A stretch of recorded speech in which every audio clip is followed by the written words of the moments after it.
সম্প্রতি শারীরিক অসুস্থতায় ভুগছিলেন ঢাকায় সিনেমার জনপ্রিয় অভিনেত্রী পরীমণি।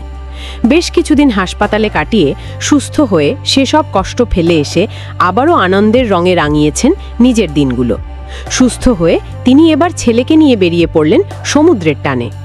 সামাজিক যোগাযোগ মাধ্যমে ছেলেকে সঙ্গে নিয়ে সমুদ্রের ধারে সি বাইক চালানোর একটি ভিডিও শেয়ার করেছেন পরীমণি। খোলা চুল, চোখে চশমা, মুখে প্রশান্তির হাসি, সব মিলিয়ে যেন নতুন উদ্দীপনায় ভরপুর এক পরী। শেয়ারকৃত সেই ভিডিওর ক্যাপশনে অভিনেত্রী লিখেছেন, আমার বাজান খুশি। অভিনেত্রীর এই প্রাণবন্ত রূপ দেখে ভক্ত অনুরাগীরা যেমন খুশি হয়েছেন, তেমনি মা ছেলের সেই দুষ্টুমি মাখা মুহূর্তগুলো দেখে আবেগে ভেসেছেন অনেকেই। শুধু অভিনেত্রী নন, একজন মমতাময়ী মা হিসেবেও পরীমণি বরাবরই নেট দুনিয়ায় প্রশংসিত। এবারও তার ব্যতিক্রম হয়নি। এক ঝলক সুস্থতা, একরাশ ভালোবাসা আর জীবনের প্রতি নতুন করে ধরা দেওয়া উদ্যম সবই যেন ধরা পড়েছে সেই ভিডিওতে।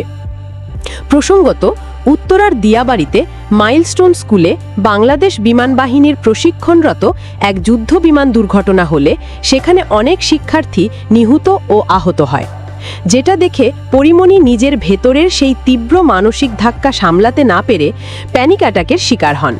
পরবর্তীতে চিকিৎসার জন্য তাকে রাজধানীর এক হাসপাতালে ভর্তি করা হয়।